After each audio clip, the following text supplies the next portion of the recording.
สวัสดีท่านผู้ชมที่เคารพขอต้อนรับประธานเข้าสู่การรายงานข่าวภาคเที่ยงจากห้องข่าวโทรภาพแห่งชาติลาวเสนอข่าวภาคนี้โดยข้าพเจ้าสุทธิเกียรติทวีสุขสาธารณรัฐประชาธิปไตยประชาชนลาวและออสเตรเลียเฉลิมฉลอง35 ปีของการร่วมมือการค้นคว้าด้านกสิกรรมและได้ประกาศการลงทุนใหม่จำนวน$15 ล้านออสเตรเลียเพื่อส่งเสริมการพัฒนาการกสิกรรมแบบยืนยงและความมั่นคงทางด้านเสบียงอาหารในระยะยาววันที่ 5 มีนาคม 2026 ที่นครหลวงเวียงจันทร์ลาวและออสเตรเลียได้เฉลิมฉลองการร่วมมือครบรอบ 35 ปี ในการค้นคว้าวิจัยด้านกสิกรรม โดยการให้เกียรติเข้าร่วมของท่านลินคำดวงสวรรค์รัฐมนตรีกระทรวงกสิกรรมและสิ่งแวดล้อมท่านนางเมแกนจอนส์เอกอัครราชทูตออสเตรเลียประจำลาวพร้อมโดยภาคส่วนเกี่ยวข้องทั้งลาวและออสเตรเลีย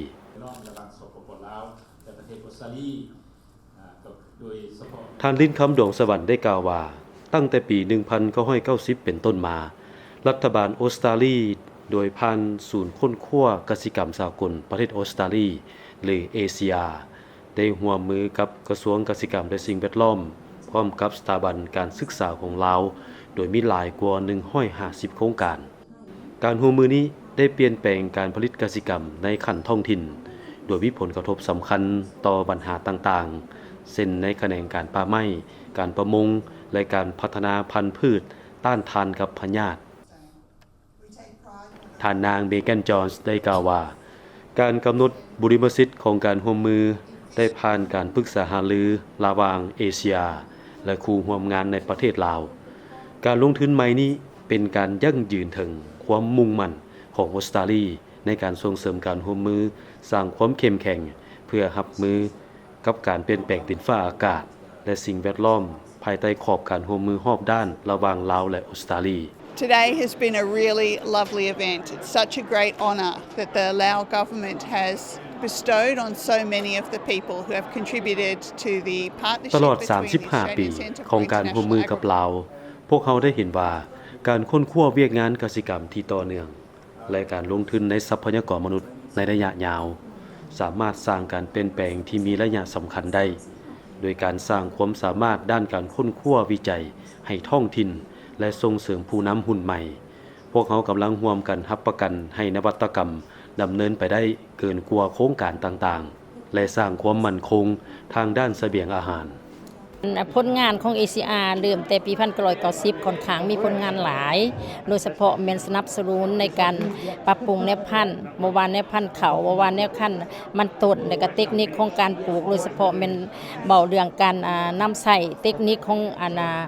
กลจักรเขาในสู่การปฏิบัติการผลิตโดยเฉพาะแม่นนำใส่เบาเรื่องรถไถบ่หรือว่าแม่นเบาเรื่องจักรเกี่ยวเขาจักรฝัดเขาทั้งหลายแล้วก็ขยายพื้นที่หน้าที่ว่าเป็นให้น้อยให้เป็นพื้นที่ใหญ่เหมาะสมกับเทคนิคในการนำใส่กลจักรเขาในการผลิตอันนี้มันมีความสำคัญหลายเพราะเขาจะได้ลดพลในการนำใส่แรงงานและก็ลดพลต้นทุนการผลิตอันนี้เป็นบทบาทสำคัญของโครงการ ACR เบาเรื่องเทคนิคของการผลิตในขณะเดียวกันนั้น ACR บ่เพียงแต่เบาเรื่องปรับปรุงในพันธุ์เทคนิคเล็กก็ยังเบาเรื่องเทคนิคของการเฮ็ดนายอดหน้าหวานแม่นเริ่มต้นจากโครงการ ACR เฮ็ดยอดหน้าหวานในเฮ็ดให้นายอดหน้าหวานในปัจจุบันขยายพื้นที่กว้างจุดเด่นหนึ่งของความร่วมมือ35ปีแม่นการพัฒนาทรัพยากรมนุษย์นักค้นคว้าวิจัยของลาวหลายกว่า50คนได้สัมผัสการศึกษาระดับปริญญาโทและปริญญาเอกในมหาวิทยาลัยชั้นนำในประเทศออสเตรเลียโดยผ่านบรรดาโครงการร่วมมือของศูนย์วิจัยค้นคว้าทดลองกสิกรรมสากลของออสเตรเลียภาครัฐและองค์การจัดตั้งสังคม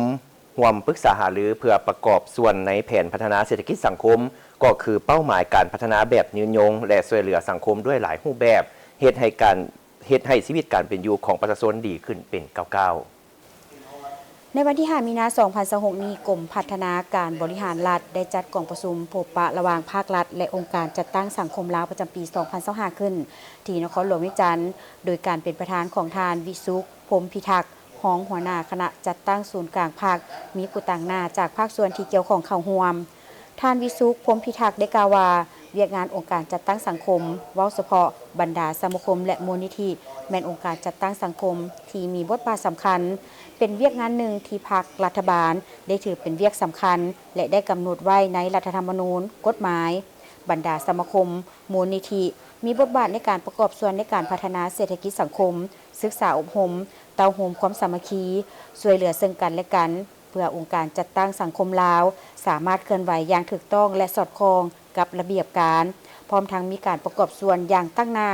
เข้าในการจัดตั้งปฏิบัติแผนพัฒนาเศรษฐกิจสังคมแห่งชาติที่รัฐบาลวางออกในแต่ละระยะให้ก้าวสู่ล่วงลึกและกว้างขวางขึ้นกว่าเก่าในกองประชุมพบปะหารือครั้งนี้เป็นการสุขยุส่งเสริมสร้างเงื่อนไขอำนวยความสะดวกให้บรรดากระทรวงองค์การปกครองท้องถิ่นและองค์การจัดตั้งสังคมในการสร้างตั้งและเคลื่อนไหวเวียกงานองค์การจัดตั้งสังคมถูกต้องตามแนวทางของพรรคนโยบายของรัฐธรรมนูญกฎหมายและนิติกรรมใต้กฎหมายอย่างเข้มงวดและเด็ดขาดเพื่อประกอบส่วนเข้าในแผนพัฒนาเศรษฐกิจสังคม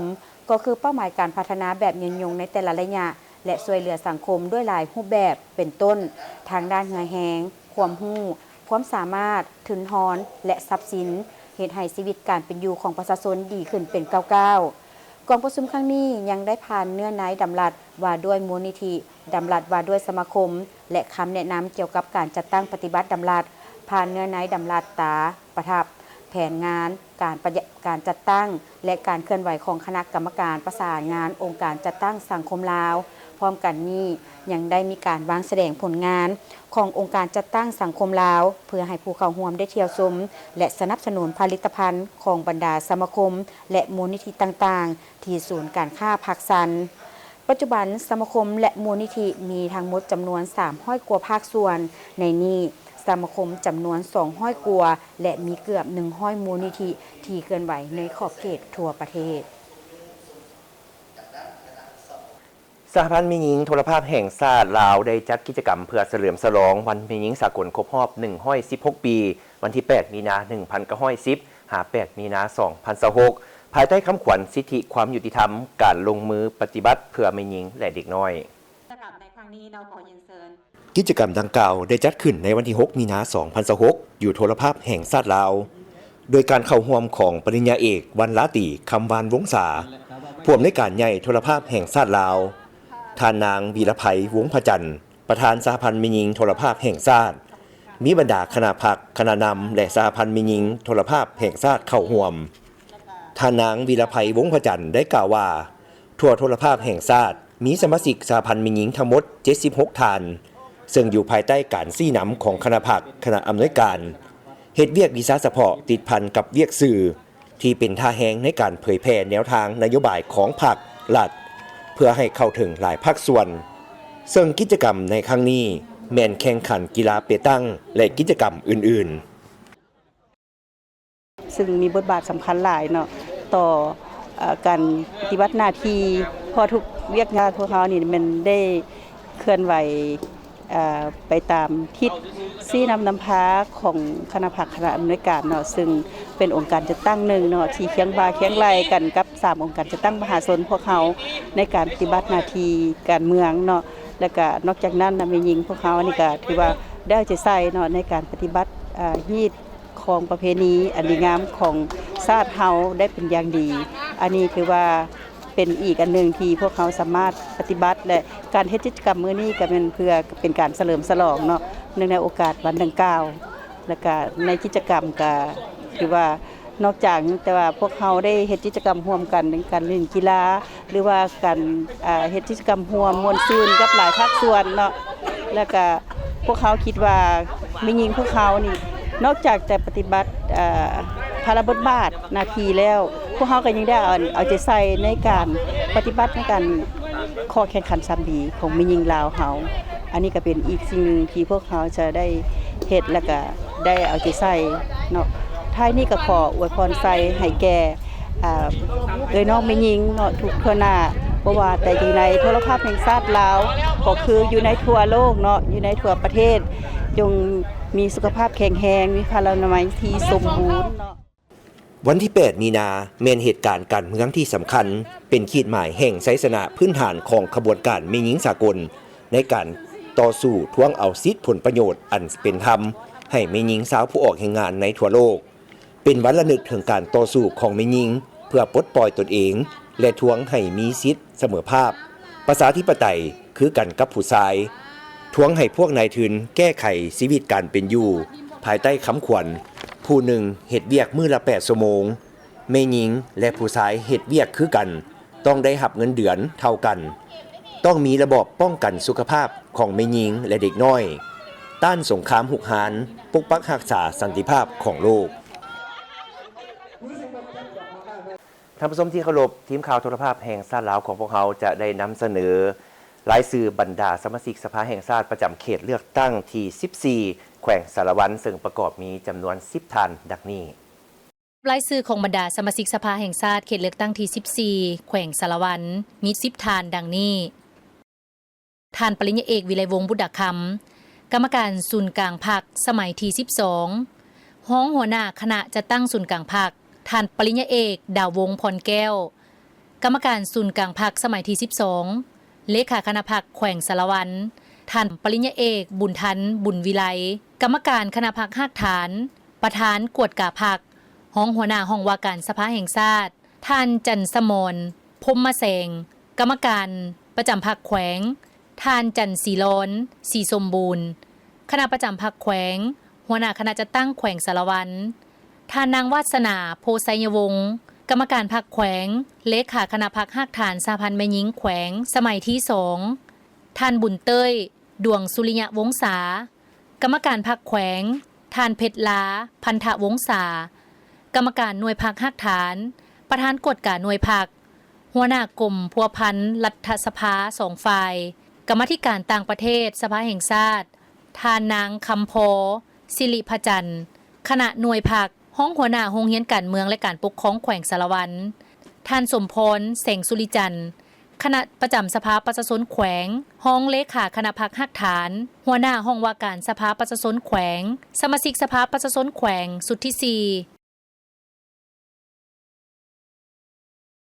ไปต่อกันที่รายชื่อของบรรดาสมาชิกสภาแห่งชาติประจำเขตเลือกตั้งที่15ของแขวงจำปาสักซึ่งประกอบมี15ท่านดังนี้รายชื่อของบรรดาสมาชิกสภาแห่งชาติเขตเลือกตั้งที่15แขวงจำปาสักมี15ท่านดังนี้ท่านสนไซศรีพันดรกรรมการกลุ่มการเมืองศูนย์กลางพรรคสมัยที่12นายกรัฐมนตรีแห่งสาธารณรัฐประชาธิปไตยประชาชนลาวท่านปริญญาเอกอรุณไซสุนราชกรรมการศูนย์กลางพรรคสมัยที่12เลขาคณะพรรคแขวงจำปาสักเสนอโดยท่านนางมีนาศรีวิไลกรรมการสำห้องศูนย์กลางพรรคสมัยที่12เลขาคณะบริหารงานศูนย์กลางชาวนุ่มประชาชนปฏิบัติลาวท่านแก้วรัตนะศรีหาวงศ์กรรมการประจำพรรคแขวงห้องประธานคณะสมาชิกสภาแห่งชาติประจำเขตเลือกตั้งที่15ห้องประธานสภาประชาชนแขวงจำปาสักท่านดร.ไพวันแก้วประเสริฐ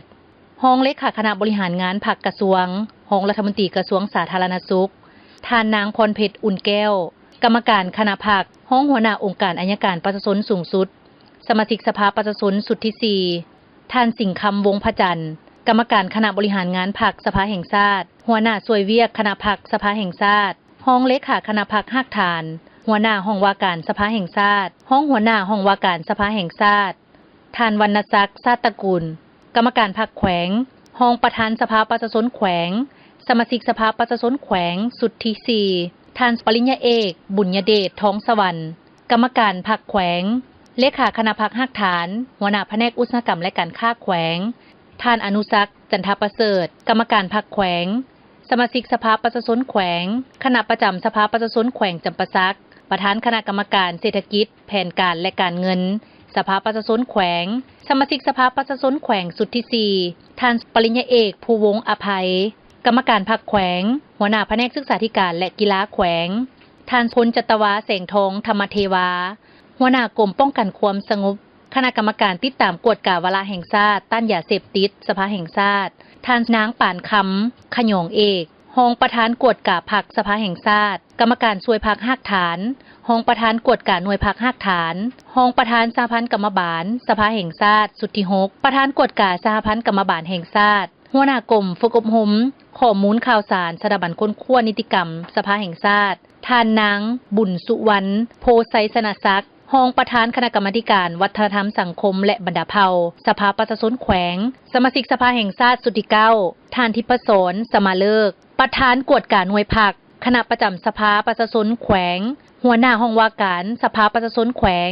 สมาชิกสภาประชาชนแขวงสุดที่4รายชื่อบรรดาสมาชิกสภาแห่งชาติประจำเขตเลือกตั้งที่16ของแขวงเซกองมีจำนวน7ท่านดังนี้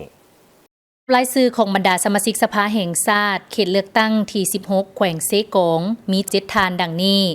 ท่านบุญจันทร์ศรีวงศ์พันธ์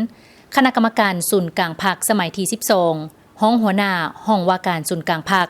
ท่านบุญหลายบุตถิกรรมการคณะบริหารงานศูนย์กลางพรรคสมัยที่12เลขาคณะพรรคแขวงเซกองท่านจันทบุญสุขอรุณ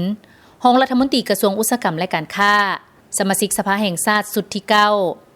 ท่านปริญญาเอกตุลาวันวงศ์ไซ